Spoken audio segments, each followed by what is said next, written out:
Janshakti news, निर्भीड व निपक्ष बातम्यांचं खुलं व्यासपीठ. द जनशक्ती न्यूज मध्ये आपल्या सर्वांचं स्वागत. माळवाडी श्री स्वामी समर्थ प्रकट दिन भक्तिभावात साजरा. माळवाडी तालुका पलूस येथे आज श्री स्वामी समर्थ यांचा पवित्र प्रकट दिन अत्यंत भक्तिमय वातावरणात उत्साहात साजरा करण्यात आला. गावातील महिला वर्ग, तरुणाई आणि ज्येष्ठ नागरिकांनी मोठ्या संख्येने उपस्थित राहून स्वामींच्या चरणी भक्तिभाव अर्पण केला. स्वामी समर्थ हे दत्तावतार मानले जातात. त्यांनी अक्कलकोट येथे वास्तव्य करून असंख्य भक्तांचे दुःख दूर केले आणि त्यांना योग्य जीवन मार्ग दाखवला. भिवू नकोस, मी तुझ्या पाठीशी आहे, हा त्यांचा दिलासा देणारा संदेश आजही लाखो भक्तांना धैर्य आणि प्रेरणा देतो. या कार्यक्रमात आरतीसाठी भिलवडी पोलीस ठाण्याचे एपीआय भगवान पालवे साहेब यांची प्रमुख उपस्थिती लाभली. त्यांच्या हस्ते श्रींची आरती संपन्न झाली.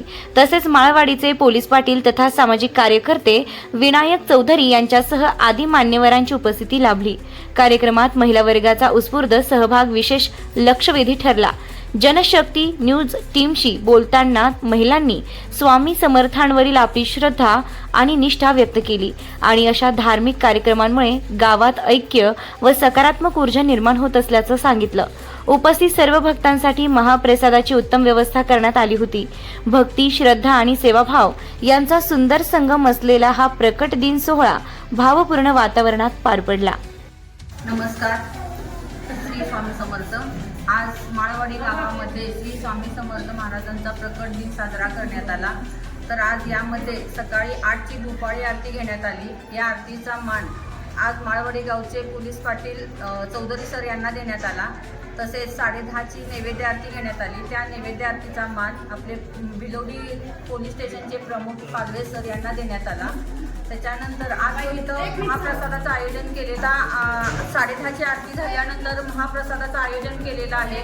तर हे महाप्रसादाचं आयोजन केंद्रामध्ये येणाऱ्या प्रत्येक सेवेकऱ्यांनी घेतलेलं आहे. कोणी तांदूळ, साखर हे लागणारे दिलेलं आहे. तर सेवेकरांच्याकडूनच हे नैवेद्याचं नियोजन झालेलं आहे. कोणी पाण्याची वगैरे सोय केलेली आहे. तर गावातील खूप लोक प्रसादासाठी आलेले आहेत आणि आरतीसाठी सुद्धा खूप महिलांनी सहकार्य केलेलं आहे. जवळजवळ 200 ते 250 महिलांचं उपस्थिती होती.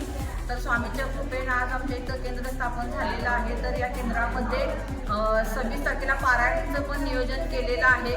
तर महिला खूप संख्येनं उपस्थित राहणार आहेत आणि संध्याकाळी सायंकाळची आरती सुद्धा घेण्यात येणार आहे. सायंकाळच्या आरतीला गावातील ग्रामविकास अधिकारी कांबळे सर उपस्थित राहणार आहेत.